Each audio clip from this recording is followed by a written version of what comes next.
¿Qué tal? Bienvenidas y bienvenidos a un nuevo programa de Aprende en Casa. Una opción con la cual pueden acercarse a los contenidos de las materias y áreas de segundo grado desde sus hogares. Esperamos que se encuentren muy bien y que estén listas y listos para iniciar este programa de historia titulado Herencia Cultural, Herencia Desigual. Veamos de qué va. Seguramente tienen muy claro que las tradiciones de México forman parte de nuestro patrimonio cultural y que cada una de ellas tiene un origen histórico.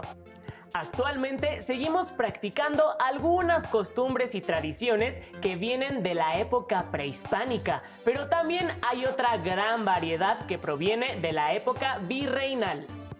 Todos conocemos por lo menos una celebración de origen virreinal o probablemente hayamos participado en alguna, aunque quizá no tengamos muy claro cómo surgió. ¿Qué celebraciones son tradicionales en su comunidad? Recuerden que nuestra vida actual y la forma en que está organizada nuestra sociedad es el resultado del proceso de mestizaje que se vivió a partir de la llegada de los españoles y de otras culturas a América. ¿Qué recuerdan sobre el mestizaje? ¿Qué otras culturas se mezclaron con las tradiciones indígenas? El resultado de esas combinaciones lo podemos encontrar actualmente en nuestras tradiciones, costumbres, danzas, fiestas y gastronomía, por mencionar algunos aspectos. Los invitamos a ver el siguiente video sobre esas tradiciones que podemos denominar como ancestrales y que son parte de nuestra vida cotidiana, para tener un primer acercamiento del tema. No olviden tener a la mano papel y pluma para anotar sus comentarios, preguntas o nuevos aprendizajes. Seguramente alguna vez has participado en una fiesta en honor a un santo patrono, degustado un mole o bailado una danza tradicional en la escuela. Pues estas, como muchas otras expresiones que forman parte de nuestra cultura, tienen su origen en la época virreinal. ¿Qué expresiones actuales son parte de la herencia cultural del virreinato? Te invito a echar un vistazo a nuestras tradiciones. La época virreinal en la Nueva España conjuntó elementos indígenas, españoles, africanos y asiáticos, donde se fusionaron prácticas, creencias y tradiciones que dieron origen a la cultura novohispana, de la cual actualmente somos herederos. En nuestra vida diaria podemos ver, oír, hablar, sentir y reproducir diferentes expresiones de este pasado virreinal, que hallamos en la arquitectura, la pintura, la música, el lenguaje, la danza, la gastronomía y la vestimenta, entre otras manifestaciones culturales.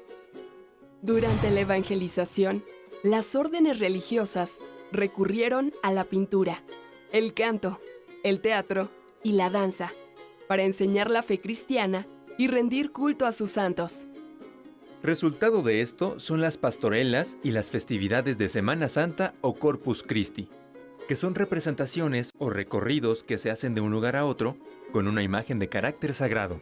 O las peregrinaciones a lugares religiosos, como a los templos de la Virgen de Guadalupe y el Señor de Chalma. O el carnaval, que era una fiesta católica que incorporó elementos profanos, danzas de origen prehispánico, bailes e instrumentos africanos, así como disfraces y máscaras. En la música destaca la pirecua, canto tradicional purépecha de Michoacán, que se interpreta tanto en lengua indígena como en español, y es resultado de la fusión de elementos de origen prehispánico con cantos religiosos de los evangelizadores. De origen prehispánico son algunos de los espacios destinados a las festividades. Por ejemplo, anteriormente, en el Cerro del Fortín, ubicado en los valles centrales de Oaxaca, se encontraba un templo mexica dedicado a Centeotl, la diosa del maíz, a donde los indígenas llevaban ofrendas, pero durante el virreinato, en ese lugar, se adoró a la Virgen del Carmen e inició la festividad de los lunes del cerro, permitiendo la conjunción de elementos españoles e indígenas. En el siglo XX, esta fiesta fue la base de lo que hoy en día conocemos como la Guelaguetza. En la actualidad, una fiesta patronal es impensable sin fuegos artificiales, o una posada sin piñatas. Estos elementos tienen influencia asiática en su origen, al igual que las especias, el mango, el tamarindo, el papalote, el rebozo, el paliacate y la talavera poblana. Asimismo, encontramos elementos de origen africano en géneros musicales como el son y el jarabe. Es el caso del chuchumbé, que se canta desde el siglo XVIII en Veracruz. También los hallamos en bailes de carnavales, como el de la comunidad veracruzana de El Coyolillo, donde las personas se disfrazan con máscaras de figuras de animales y danzan al ritmo de los tambores. La influencia africana también está presente en los nombres de algunas localidades de Veracruz, como Mandinga, Yanga o Mocambo. En bailables como la danza de los diablos, el maracumbé y el fandango de Artesa. Y en instrumentos musicales como la marimba o marimbola, el tambor de fricción y las quijadas.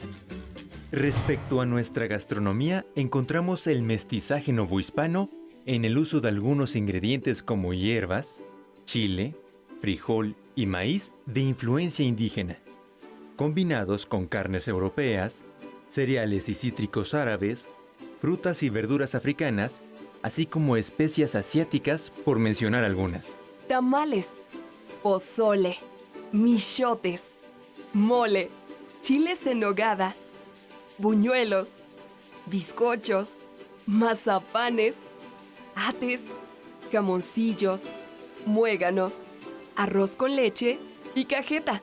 Son solo algunos de los sabores, olores y colores de la cocina mexicana.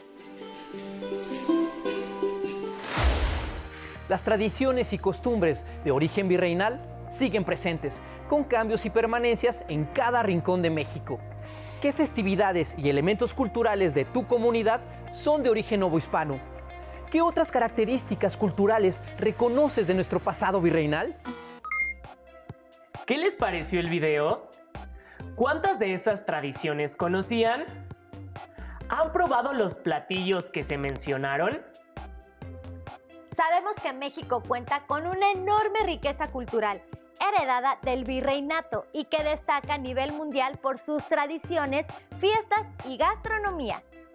Pero también es importante señalar que si bien durante el virreinato se dio un fuerte mestizaje cultural, también se formaron grandes desigualdades sociales entre la población.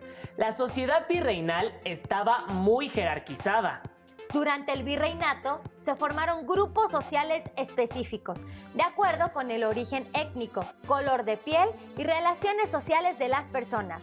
La desigualdad fue una característica de este periodo y se sigue viviendo hasta ahora. Esto se observa con mayor fuerza en las regiones indígenas y la población que vive en el campo. El siguiente video nos permitirá identificar que en México gran parte de la población se encuentra sumida en la pobreza y que existen grandes contrastes, pues hay personas que viven con lujos frente a otras que no tienen ingresos, ni siquiera para comer. Acompáñenos a verlo. La pobreza es uno de los mayores problemas que enfrenta nuestro país. Las instituciones del gobierno reconocen, de acuerdo a diversos indicadores, la existencia de 3 tipos de pobreza. La pobreza extrema o alimentaria se da cuando la población no obtiene ingresos suficientes que le garanticen una alimentación mínima. La pobreza de capacidades se presenta cuando una población está en condiciones de satisfacer sus necesidades de alimentación, pero no cuenta con el ingreso suficiente para cubrir sus gastos en educación y salud. Y la pobreza patrimonial comprende a las personas que, si bien pueden cubrir sus necesidades básicas de alimentación, educación y salud, su ingreso no les permite alcanzar lo requerido para vivienda, vestido, calzado y transporte. En el 2005, la mitad de los mexicanos vivían en condiciones de pobreza patrimonial, mientras que el 18% de la población vivía en pobreza extrema. Los más pobres de los pobres se encuentran en el campo, particularmente en zonas montañosas y de difícil acceso. Se estima que hay 185,000 localidades rurales pobres en México. Las poblaciones más pobres se concentran en entidades como Chiapas, Guerrero y Oaxaca. Sin embargo, existen localidades pobres en todas las entidades del país. de todo lo que producimos los mexicanos, el campo es el que está aportando la menor cantidad del Producto Interno Bruto. México es un país con grandes diferencias en los niveles de vida de su población. En él coexisten comunidades en extrema pobreza y zonas con niveles de vida e ingresos mucho mayores. Veamos dos ejemplos. De acuerdo al Consejo Nacional de Población, el municipio más pobre de México es Cochoapa el Grande, ubicado en el estado de Guerrero. El 76% de sus habitantes de 5 años o más son analfabetas y 9 de cada 10 no terminó la primaria. El 95% habita viviendas con piso de tierra, sin drenaje ni sanitario, mientras que el 87% de sus trabajadores obtienen ingresos de hasta 2 salarios mínimos. Por el contrario, el municipio de San Pedro Garza García, en Nuevo León, es considerado el municipio más rico de todo el país. Tiene enormes mansiones y centros comerciales de lujo y un nivel de vida equiparable al de algunos países de Europa Occidental. El 98.3% de sus habitantes saben leer y escribir y solo el 10% no terminó la primaria. Únicamente el 0.1% de sus habitantes no cuentan con viviendas con drenaje ni sanitario.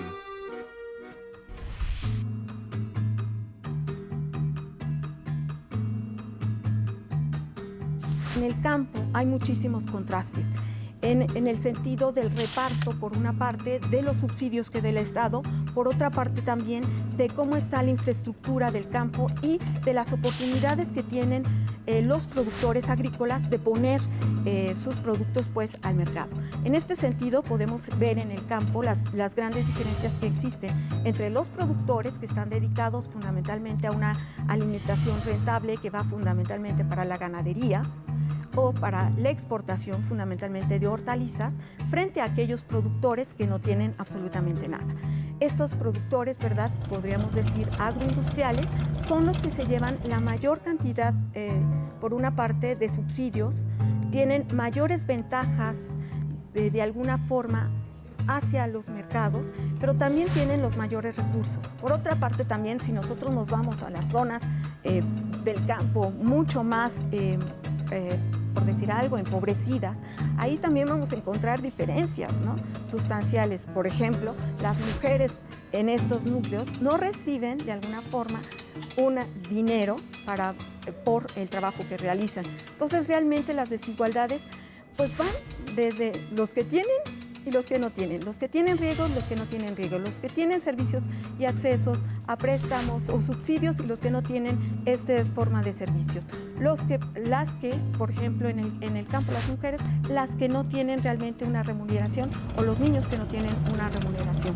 Otra de las cosas que podríamos ver en el campo y que se está sucediendo, por ejemplo, son las que antiguamente estaban dedicadas a hacer labores del campo, en la actualidad pues se están vendiendo para hacer, por ejemplo, centros turísticos o si no, desarrollos urbanos muy fuertes. Tal es el caso, por ejemplo, de todo el estado de Morelos. Está habiendo también estas diferencias y esta imagen de alguna forma urbana, donde en una ciudad podemos ver ricos y pobres, también es mucho más fácil ahora contemplarlo en el campo con estos desarrollos urbanos, porque estas zonas tienen un alto desarrollo y hay al ladito, pegadito, pues unas zonas que están completamente pauperizadas. O sea, esas desigualdades van en todos sentidos. Los más altos índices de marginación en México se concentran en las comunidades indígenas. La cuarta parte de los indígenas mexicanos de 15 años y más no saben leer ni escribir.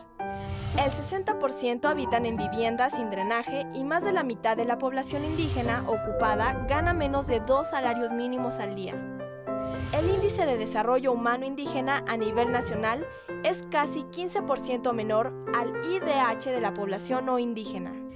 Su desarrollo es menor en indicadores como educación, salud y nivel de ingresos. Esta situación reproduce las condiciones de inequidad y marginación en la que viven una gran cantidad de indígenas en nuestro país. Ante la falta de oportunidades en sus comunidades, muchos indígenas migran en búsqueda de mejores alternativas de desarrollo. Los datos sobre los estados más pobres de nuestro país son alarmantes, ¿verdad? ¿Ustedes conocían esa información? Esta situación es preocupante, pues además de ser los más pobres, tienen los mayores índices de analfabetismo. Y si combinamos esto con la falta de oportunidades en el campo, nos encontramos frente a un panorama muy complejo. La situación se torna más grave en el caso de las mujeres, pues la desigualdad se agudiza si son mujeres indígenas o si viven en el campo.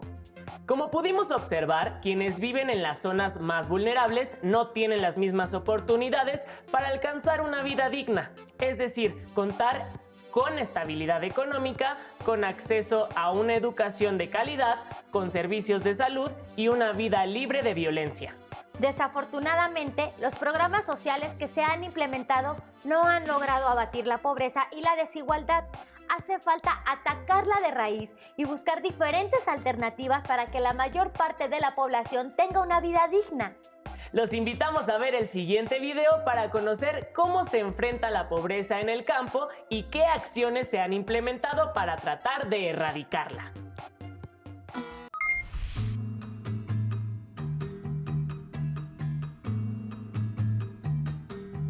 Yo creo que la perspectiva es bastante grave. Gran parte de los subsidios que se están dando en la actualidad al campo o no se reciben a tiempo, es decir, no se reciben cuando es necesario para comprar insumos de las cosechas, sino que se dan mucho después. Y por otra parte, los programas realmente van más bien a atender a la pobreza, pero para tratarla de alguna manera de apalear en un primer momento, pero no para combatir a la pobreza. Por ejemplo, los programas que dan de alguna forma dinero a los niños para poderse sostener y que puedan asistir a la escuela son muy buenos, pero no están de alguna forma incidiendo en la producción del campo y en que sus padres puedan de alguna forma tener mejores recursos para poder alimentarlos. En la actualidad esto es muy preocupante porque la mayor parte del territorio mexicano, según el censo agrícola del 2007, dejó de producirse alrededor de un 25% de las tierras en México, lo cual, bueno, pues es espeluznante, ¿no? Es decir, ya el campo está siendo abandonado. Ya ni siquiera los pequeños productores o los productores que antes lo hacían para su autoconsumo, lo están trabajando. Gran parte de la población campesina en la actualidad no vive del campo, sino que vive de otras actividades, tanto de lo que le puedan mandar del exterior como de lo que le pueda dar el gobierno o ellos realizan otras actividades por fuera. Entonces esto es muy, muy preocupante y realmente las políticas no están de alguna forma atendiendo a este problema. Yo creo que la política tendría que ser mucho más amplia, esta política mexicana. Por una parte, sí tratar de revitalizar el campo, quizá una política de aranceles mucho más centrada en poder de alguna forma controlar. En este sentido, habría que ver el de la renegociación de este tratado de libre comercio en materia agropecuaria. En las comunidades rurales se concentran los más altos índices de marginación en México. La pobreza afecta principalmente a los pueblos indígenas. En México, los más pobres de los pobres son indígenas. La situación de pobreza que enfrenta la población indígena y quienes viven en el campo es sumamente complicada, pues es difícil que puedan vivir de lo que el campo produce y por eso mucha gente busca otras actividades para subsistir. Algunos se van de sus lugares de origen para tratar de encontrar mejores condiciones de vida. Es cierto que existen varios programas de apoyo para grupos vulnerables, pero no son suficientes. Los problemas de pobreza y desigualdad continúan sin atenderse de raíz. La desigualdad sigue presente. Observamos que la mayor parte de los ingresos se concentran en pocas manos y que gran parte de la población no cuenta con los recursos necesarios para vivir dignamente.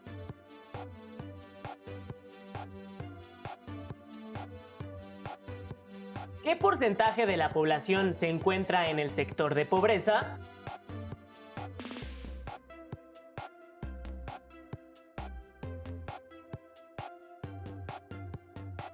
¿Qué acciones hacen falta para erradicarla?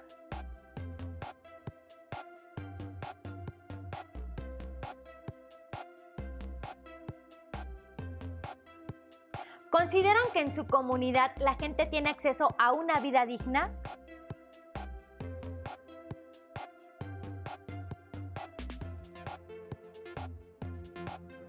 ¿Por qué? ¿Qué haría falta?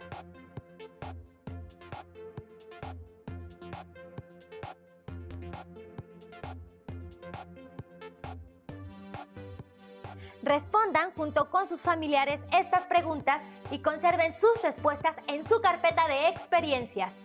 Así, cuando regresen a sus escuelas, una vez que haya pasado la contingencia, también podrán compartir sus aprendizajes con su grupo. Antes de irnos, queremos sugerirles que si tienen la oportunidad, consulten el libro Corazón de la Palabra, de la autora Regina Tattersfield. En él podrán conocer algunas costumbres, leyendas, ceremonias y tradiciones de comunidades de Chiapas. Se darán cuenta de que a pesar de las desigualdades en las que viven, los pueblos indígenas tienen una extraordinaria riqueza cultural. También queremos recordarles que debemos ser muy pacientes ante la situación que estamos viviendo. Sabemos que nos gustaría salir y retomar nuestras actividades cotidianas. Sin embargo, por ahora, la mejor manera de cuidarnos es esta. Así, contribuimos para superar la situación lo más pronto posible. Ahora sí, es momento de despedirnos. Los invitamos a seguir la programación de Aprende en Casa. ¡Hasta la próxima!